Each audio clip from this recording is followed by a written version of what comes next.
back. So I did my research, and research shows that people respond to puppets. So I'm going to do my entire training through a puppet. No, I'm just kidding.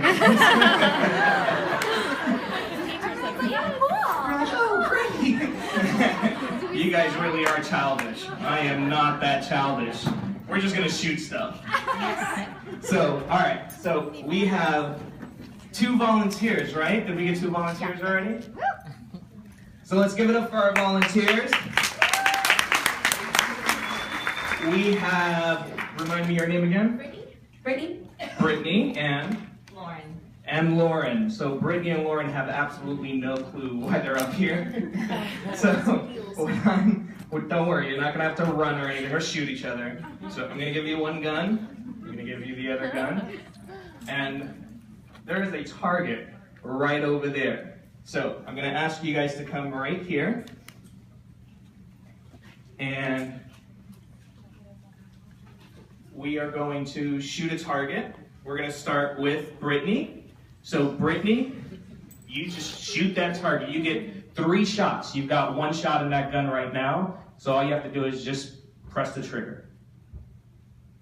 Oh. All right, well, that was interesting. Don't trust me with one of these. So, Lauren, is it Lauren or Yes, Lauren? Okay, so Lauren, you are going to shoot next. But here's the deal. We're going to do something a little bit different with you. We're going to blindfold you. All right? So my lovely assistant, my ST, is going to blindfold you.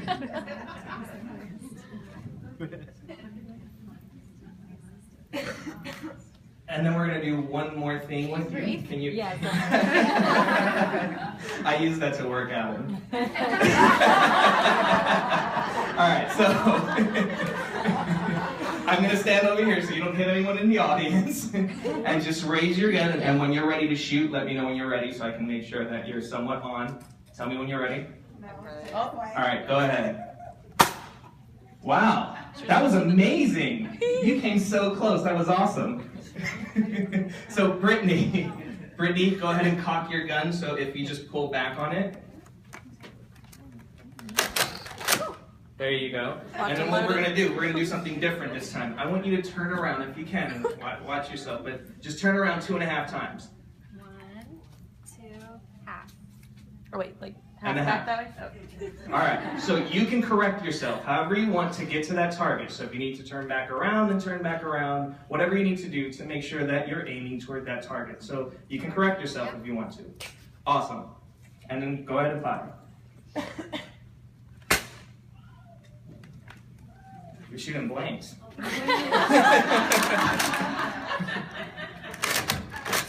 There we go. Do I need to twirl again? Nope, Okay. just go ahead and fire. All right, well. Oh, there you go. He's in there. You broke my gun. Oh no!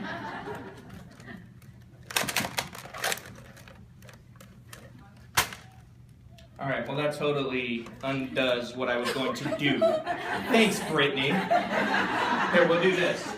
Oh no, I got it. All right. All right, let's try that one more time. Wow, that was really good. All right, Lauren, you're going to do exactly the same thing. Turn around 2.5 times. I'll make sure you don't trip. 1,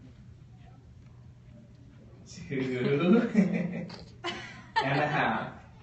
And you're good. Now you can correct yourself however you think you might need to correct yourself. And then raise your gun, and when you're ready to shoot, let me know before you shoot. Are you ready to shoot? I think so. Let's not shoot yet, but I want you to aim up. You guys know what to do. Go ahead. You can fire. Nothing? All right, let's try it again. Go ahead and fire. There you go. All right, you can go ahead and take your blindfold off. Thank you. And Whoops. here you guys go. Thank you so much for volunteering for us. There's my favorite product, New You. All right. So, what just happened? What did you guys notice? Brittany, who did not have the blindfold on, did she come close to her target? Kinda, right? Yeah, close. What about Lauren? Did Lauren come close to her target? No. And why is that? You guys can scream it out, I don't mind. She had no vision. Boom! She had no vision. Yes, she was blind. She had absolutely no vision. And what happens when you have no vision? You're going to miss the target. See, here's the deal. We all start with the same tools in the business. They have the same tools, the same exact tools. But one had no vision. She knew what the target was. When she first started, I said, here are your steps to success. Here's your gun, here's your target. All you have to do is shoot. And once you shoot, that might be a loyal customer, it might be a distributor, but you have the tools. And then in time, what happened? She got turned around by life, right? Because that happens to every single one of us. We all get turned around some way, somehow. And because we think we've got it all up here, and we know the steps to success, and we know what we're supposed to do, we're trying to go off of a memory of a vision. Not a vision that stays in front of us all the time. How many of you guys print out your steps to success every single month? I'm not raising my hand because I don't. I'm guilty of not doing it consistently every single month. So I'm here to tell you guys that I don't, and I need to. I absolutely need to. How many of you guys do you write out your goals every single month? Wow. And I'm not talking about just goals in the business, just goals in general. How many of you guys write out your goals every single week? How many of you guys plan out what you're going to do for the week? Wow. Isn't that crazy? See, we go every single day to a job where we have a plan, right? At your job, someone says this is what you're supposed to do, and it's your job, your day job. That's what you do every single day. Then you start your own thing. You start your own little rap business, or you start your own major rap business. You start your own thing, and all of a sudden, the same things that apply at your day job don't apply here. And you're not giving it that daily ethic, that daily work ethic that you're giving to someone else. So in our house, we do dream boards. And all of us do dream boards. I have an 11-year-old son. His name is Malachi. He's awesome, by the way. We're super competitive with each other, so he loses a lot. But he's my dude. And he has his own dream board. I don't know if you guys can see it, but on his dream board, which I have with me, he's got a bunch of things on there. He's got eat new things, drink. I don't even know what that means. That's his mom, that's not me. Go to Puerto Rico, he wants to go on a plane with me. Faith and trust, he's just got Jesus. One day he's going to have a mustache. Whatever that is. He wants to wrap his face. And then over here in the corner, that's his big one, where it says right there, to see Golden State play and to see Stephen Curry play. Swish. It says swish, so I say it every time. I don't know why. So after he did that dream board, his birthday is in February. We do the dream boards usually before the beginning of the year so that we can plan for the year. And then we do our best to try to mark off things as the year comes. So December, Mom loves to plan his birthday. She used to be an event planner way many moons ago. And she loves planning major things. So she's like, hey, what do you want to do for your birthday this year? And he's like, Mom, I'm just kind of too old for birthdays now. And of course, Mom is like, oh, and I'm like, oh. Budget, right? That's what I'm thinking. So I'm like, great, awesome. And then that night, we put him to bed, and we have our time after we put him to bed, so she decides to use our time to discuss his birthday plans again. And she's like, babe, what are we doing for Malachi's birthday? I thought it would be smart enough for me to just treat it as a rhetorical question and not answer. So I figured I'd just stay quiet. And 5 seconds later, she's like, babe, did you hear me? What are we doing for Malachi's birthday? And I was like, let's be great parents and just honor his birthday wish. That didn't work. And she's like, all right, well, we need to do something, so let's do something. And I was like, all right, let's go to Sam's Club and get a giant box of cupcakes, 32 cupcakes, invite 32 kids, and we might have 32 moms that we can wrap. And she's like, no, we've got to do something that's not tied to wrapping someone. And I was like, all right, fine. he loves basketball. Let's look up a basketball game. So we're looking up basketball games. Lo and behold, his birthday is February 24th. And on the 25th, Golden State Warriors are coming to town to play the Magic. So she's like, oh my gosh, babe, we've got to do this, and we got to get a limo, and we got to invite a bunch of kids, and and I was like, whoa, whoa, whoa, my Prius does exactly the same thing as a limo. No, and it fits a small amount of kids, so that's perfect. Plus, it's a school night. We don't want to disrupt their sleep, and also, let's think about us right now. She loves me. So the next day we're like, hey, Malachi, Golden State Warriors are coming to town around your birthday. Do you want to do that? And he's like, yeah. And I want Steph Curry to give him his shoes for my birthday. And I was like, we both looked at each other. We were like, okay. we were just like, okay, is that normal? And he's like, well, he's given away his shoes a couple of times, so I'm sure he'll give them to me. And we were like, okay, if that's what you want, then fine. So we start looking up ticket prices, and we're telling him our plan. We're like, we're going to sit over here, and you can invite a couple of friends. And he's like, I don't want to sit over there because Steph Curry won't be able to see me there. He's like, I want to sit where he can see me. I want to sit down here. And I was like, slow your roll, kid. So we start looking at ticket prices, and I'm like, number one, if you sit even close to, like just this far away, it's $3,000. So I was like, and that's per seat. So I was like, no, that's not happening. And if you sit in back of him and just stare at the back of his head the entire game, that's $2,000 and change. I'm like, he's blocking my view. That makes no sense. So no, we're not doing that. And then further back, it's 2,000 and 900 and 1,000 and 500. And then finally, we find something that's 400. Right in this section, right behind the goal. So you can't really see the entire court, but you can see Steph Curry from the bench. And he's like, I want that. And I was like, okay, but here's the deal. That's outside of our budget. I'm not saying no, but I'm saying that is outside of our budget per seat. So if you want to make that dream happen, then we got to work for it. And I was like, this is where you come in. So you're going to have to start working to make that happen. He's like, what do I do? And I was like, anything that you can do to make some extra money. And he's like, okay. So we put a plan together. So we sat down and said, we've got about 3 months left. That's $133 a month. So you've got to figure out a way to come up with $133 a month. And we'll come up with things that you can do, and you just keep coming and asking us for more work, and we'll give you more work. And we'll call some friends and family, call Uncle ST and Aunt Nicole, and they did say yes, and then Nicole is way too OCD to wait for the poor kid to come over and do it. I have to work for him next week. So he's calling around and asking people, like, this is my dream. I'm trying to make this come true. Is there any help that you need to where I can earn some money by helping you? The lesson in that alone, there are so many lessons throughout this entire thing, so I'm going to stop for every single one of those lessons. Just the lesson in that alone. How many times, I love that 60-second story, because that's exactly what he did. He was calling people up and saying, this is my dream. This is what I want to do. It's on my dream board. It's my birthday, and I'm going to make it happen, but I need to help you in order to make it happen. That's awesome.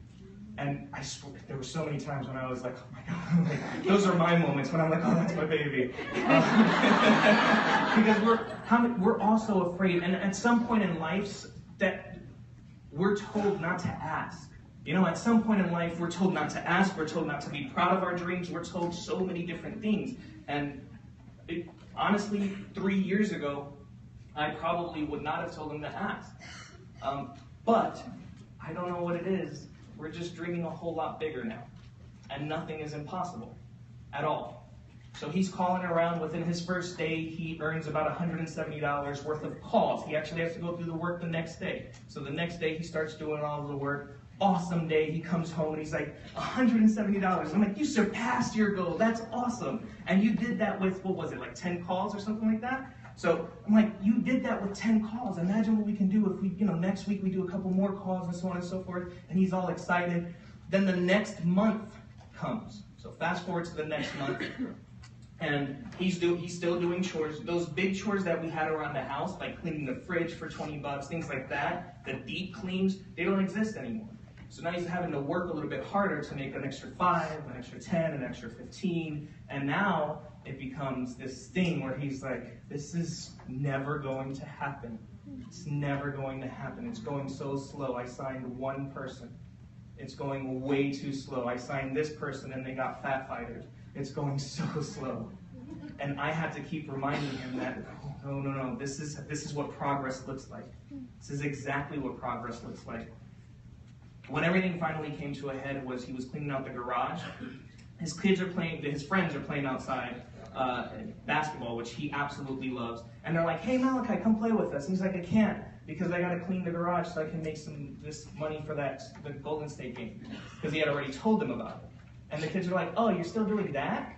Because of course in their heads, they're like, you're not gonna earn $400, right? How many times have we talked to people and we're like, hey mom, like, want to try the green now? And she's like, oh, you're still doing that thing? Right? Like, haven't you given up on that? Like, there's no way you're gonna make it to triple diamond. It's not possible. That's impossible. Someone's selling you a dream, right? And he came inside, and I heard the conversation because I happened to be standing on the other side of the door because I want to make sure that he is doing the job and that doesn't get tempted to run out. So I'm standing on the other side of the door, and he comes in and he's like, I give up. And I was like, no, you can't give up. Number one, you put it on your dream board, which means that it's in your heart. You just put it on paper. But you can't give up on something that's in your heart. You have no choice. That's already been implanted there, which means now you have to chase after it. So you can't give up. And he's like, I don't want to do this anymore. And I was like, no, you don't want to do the work anymore, but you want the dream. If I said right now, here's Golden State Warriors tickets, or you can go outside and play with your friends, I know you're a little selfish heart. You would be like, I want to go to the Golden State games. I don't care. So I know that as humans, that we would want that thing that we've been working hard for, but we sometimes don't want to work too hard for it, right? So I made fun of Michael a little while ago. Michael, I made fun of you, and I've got notes on my phone. Love you. So the problem wasn't that he wasn't trying hard enough, because every time he would do the job, he was trying, right? The problem was his belief. When he started to hear all of the doubters, when he started to hear the people who were saying, like, you're not going to make $400 because that's not real to them. And let's face it, it's not real to any kid. Like, they're like, you're not going to do that. Then the voices started to become real. And he's got one voice, you know? He's got one voice behind him, one enroller who's saying, no, you can do this. But he's got 10 other voices that are like, you can't do this. It makes no sense why you're still trying to do this, right? And then finally he goes, I can't.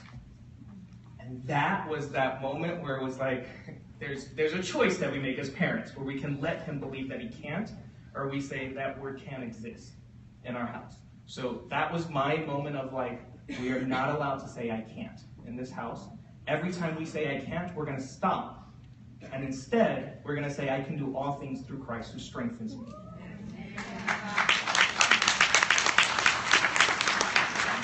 We're adults, and we're like, yay, he's 11. So he was like, what? so I go, let's practice that right now. And he's like, I can do all things through Christ who strengthens me. And I was like, all right, let's practice that again. I can do all things through Christ who strengthens me. And I'm like, okay, cool. This time I'm going to let this slide. But next time, when this happens, when you start doubting yourself, that's when you're going to go to your room, just kneel in prayer. Like, take your time. Take a moment to say, like, I can do this, and I'm just going to pray about it really quick, and then come back out, and I'm going to ask you one question, which is, what can you do? And he was like, okay. So we went through this routine, I promise you guys, for about a month and a half. And it was hard. It was hard as a parent because, I mean, we bought the tickets already. It's not like we couldn't afford it. We bought the tickets already. It was just a matter of knowing that I have to prepare his heart for what's to come, for the same reason that we're all sitting in this room, because I know we've all heard it. So I have to prepare him for that, whatever's placed on his heart, that dream. He wants to be an NBA player, and he needs to believe that starting right now. So we come down to the last 2 weeks right before his birthday, and it was crunch time, basically. We spent the last month of him just battling the demons, battling the voices, battling his friends saying, come outside and play, and us just being like, all right, you can go outside and play, but just know that your dream is not going to happen because you want to go out with your friend to drink, right? Because now you feel like I'm missing something, right? He put it on his board. It doesn't mean he actually drinks. I mean, that was metaphorical, guys. So we're doing like different chores. He's cleaning our shower, and he goes into our bathroom, and he's like, why do you guys have a shower and a giant tub and 2 sinks? That makes no sense. Like, all of a sudden, he's like the police of like what we have. And before he's like, oh, this is awesome. I want to bathe in it. So this is him doing everything that he possibly could do. He cleaned out the car. He's cleaning out our toilet, which was like hard for him. And then by the end of that night, again, he said, I quit. I can't do this. And I was like, we can't have that conversation again. So here we go. What are we gonna say? And we had that same conversation, that mantra that we were telling ourselves.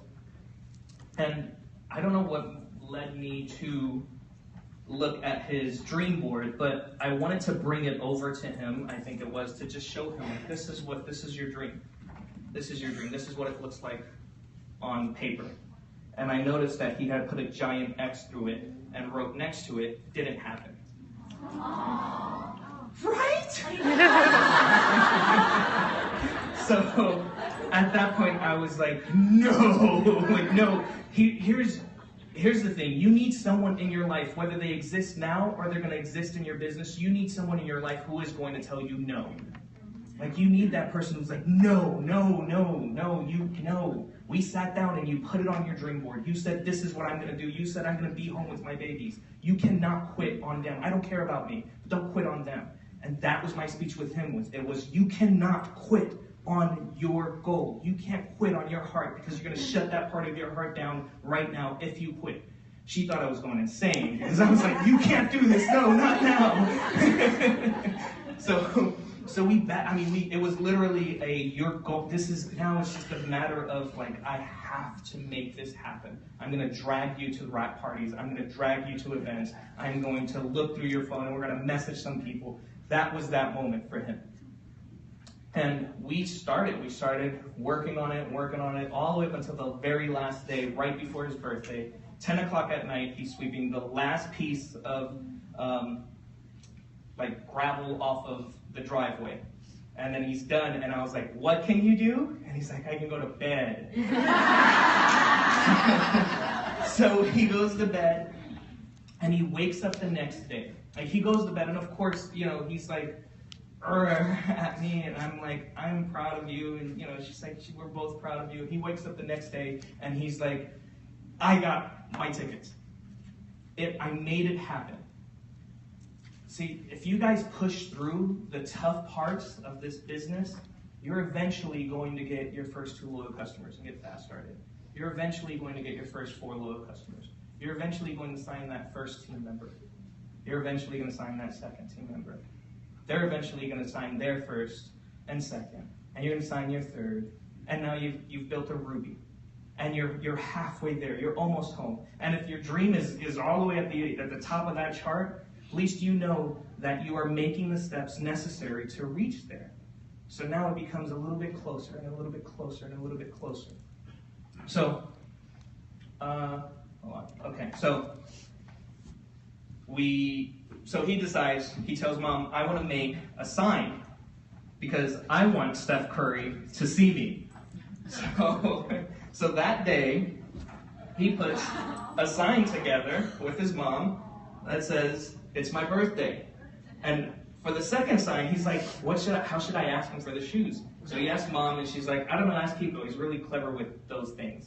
So he came to me, and he's like, what should I put on the sign? And I was like, I don't know. If he was standing face to face with you, what would you ask? And he's like, can I have your shoes? And I was like, well, then that's what you put on your sign. Here's the thing. We tend to start overthinking everything, right?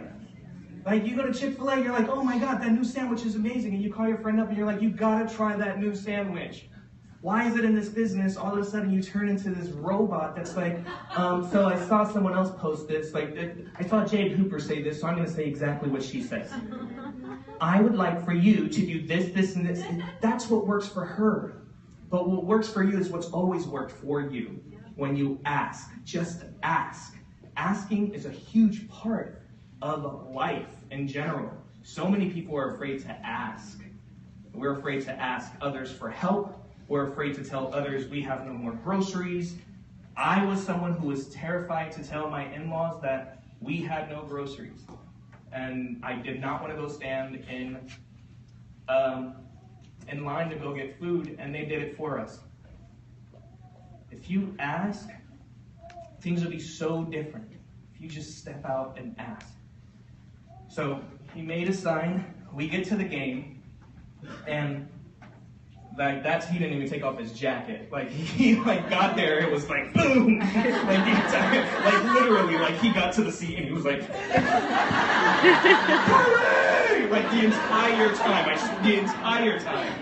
And then my beautiful wife, his lovely mama, is right next to him Curry's warming up, so he's not even looking over in our direction. And then a couple of people start sitting behind us, right?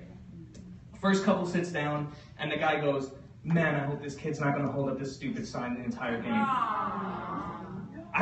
Here's the weird thing, I didn't get defensive at all. And the reason why, honestly, was because I look at him, and that's him.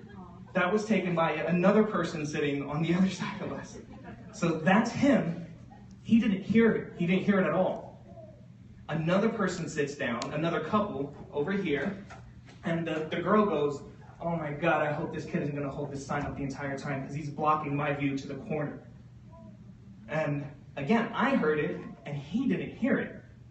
Then another couple sits down, and it wasn't negative, but I had already heard all the negatives, and she goes, oh my God, this kid, because he's screaming at the top of his lungs.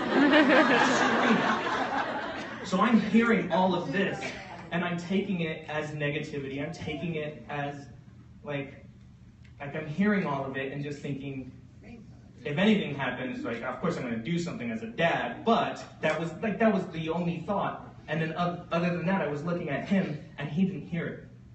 And it's not like he was far away from them. He didn't hear it, because now he was this close to his goal. Right? So all of a sudden, what they were saying did not matter, because he couldn't hear them. Before, when he was far away from his goal, he could hear them. We are so close to presidential, I can't hear any haters. It's really hard to hear them. When I first started, it was easy. They would trip me up. My parents tripped me up. My brothers tripped me up. So many people tripped me up. It was so easy to be like, oh man, they don't believe in what I'm doing. Now, it's really easy to be like, I can't hear you. I can't hear you at all. And that was his mentality. And it was another moment, looking back, when someone sent me this picture, which is a random person sent us this picture and tagged us in it on Facebook. And I was like, man, that's what we helped them do. He couldn't hear the negativity. He couldn't hear the haters. He couldn't hear the doubters. He couldn't hear the people who were calling the sign stupid, who might call your rap stupid. He can't hear them because he wasn't giving them any time. He didn't stop to say, I'm sorry. He didn't stop to say, excuse me. About the second quarter, actually right before halftime, Mom is still jumping up every time he jumps up with the sign. Every single time, because it's what mamas do, right? And I turned to her and I'm like, babe, he hasn't even looked over here, and he's standing up at the most random times. He's all the way on the other side of the court. He's not looking. And she said something to me that shut me up for the rest of the game. And she said, as long as his arms are up, then mine will be up. And,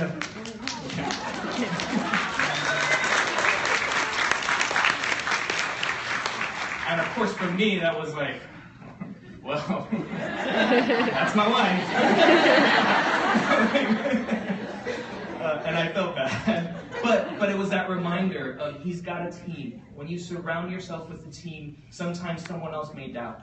Because that was my moment where I was like, put the sign down. Because you're blocking them in the back, and he can't see you. He's in the middle of a game. He's not focused on the sign. He's focused on making a shot. And she didn't see that either, because she was that partner in his life that said, as long as you're running, I'm running. As long as you're running toward your dream, toward that bullseye, toward your goal, I am running with you. If if you surround yourself, again, with those people, even if you're not that person now, but you tell someone else, I want to be that person, and we're going to start doing this together, I promise you, things will look so different for you. Totally different. See, here's the thing. I started basing their doubts on what was happening to my son in that moment. And I think a lot of times we base our life on our doubts, right? We base our relationships on our doubts. We base our business on our doubts. If you're here with someone else and they drag you here like I was at my first event, you base your hopes in that person on your doubts. Sometimes we just need that other person who's in our life that doesn't have those doubts. And when they have them, they keep them to themselves because they believe in you sometimes more than they believe in themselves. And that's important to keep around you. So, third quarter comes around. Those same people that were sitting behind us now are all of a sudden going, hey kid, he's looking, put your sign up. I swear. And I was like, yes!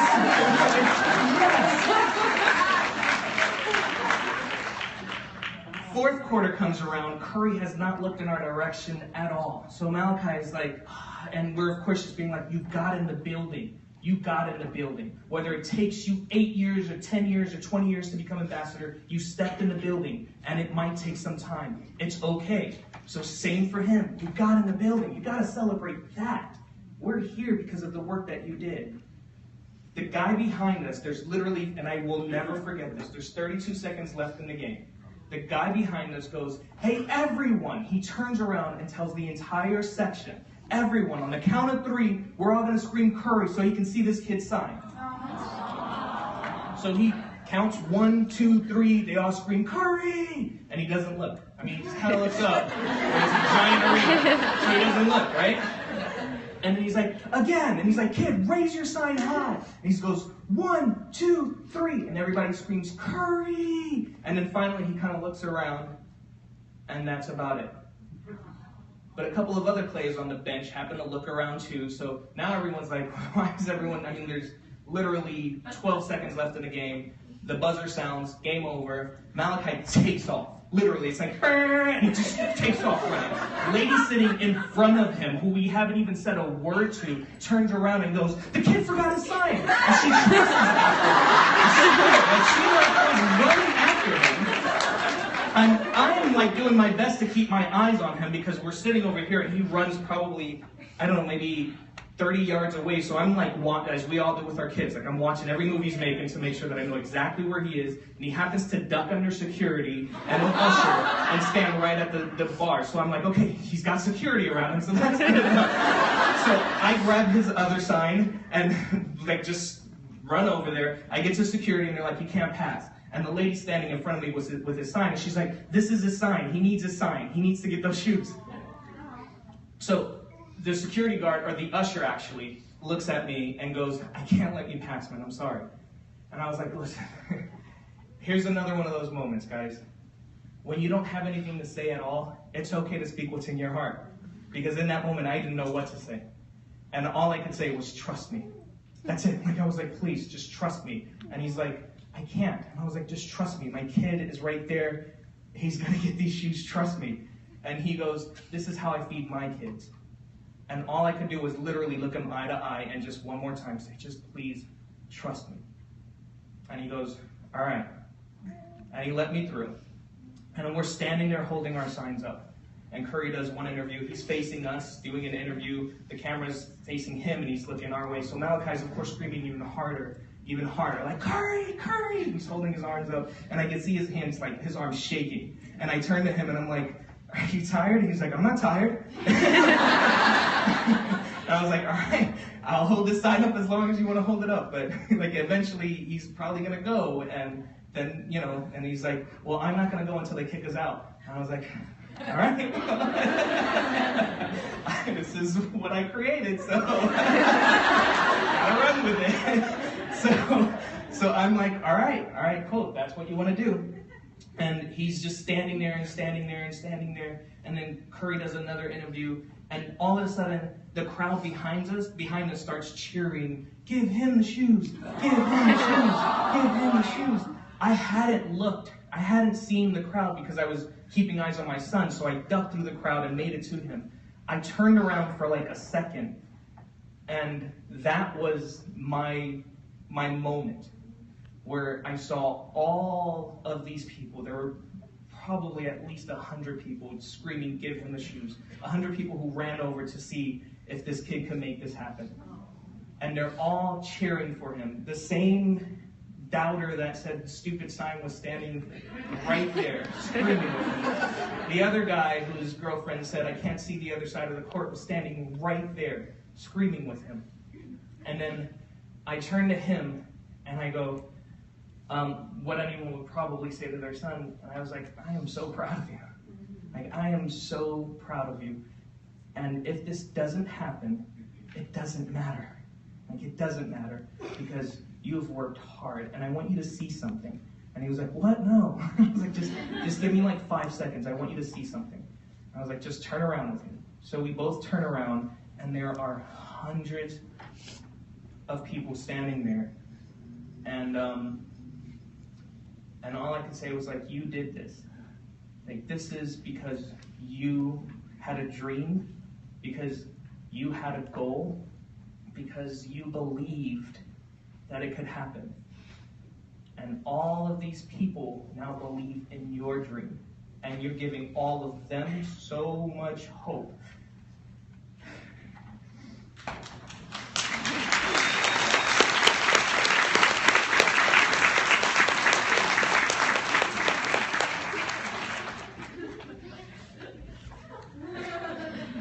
This is exactly how I cried when he actually got the shoes.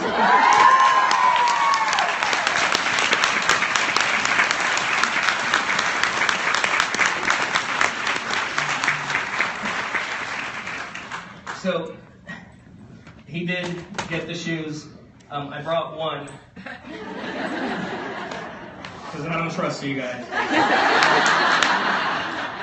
But on the front of the shoe right there, as soon as he handed it to him, we both looked at it and it says, "I can do all things." I bust out crying like a baby. And I made sure to say the same thing that I was telling him before. I don't care about the shoes. If our house burned down tomorrow, I don't care. The shoes don't mean anything at all to me. I know they mean the world to him, and Curry means the world to me because he made his dream come true. He was a part of that. But what means the world to me is watching him chase after something so hard. No matter how many people doubted him, no matter how many people gave up on him, no matter how many people told him he couldn't, he kept going. And he turned all of the doubters into believers. And all of a sudden, all of those people were standing behind him, rooting him on, as opposed to shooting him down. So I learned a lot from this. In my heart, I wasn't doing it for anything. I wasn't doing it for the shoes. I swear, I do not care about the shoes.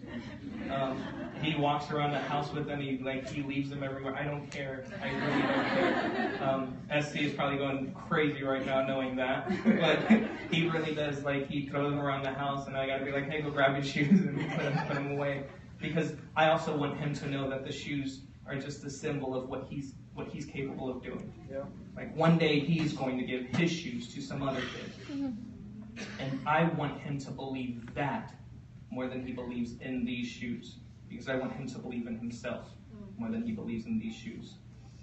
We're all going to have plenty of moments on this journey. We've been in this for 3 years, and I have had so many moments where I used the words, "I quit." And I've never said that to a room full of people, especially with my team being here. I've had plenty of moments where I've looked at her and said the words, "I quit." And said to her, "What would you do if I quit?" And she said the same thing that she said to Malachi. And she said, "I would keep going because I didn't sign up for you to join me. I signed up to change our lives." You're going to have your moment in life where it's going to be hard, but you have one choice, in my eyes and my humble, extremely humble opinion. And I think that that choice is to rise up. Thank you.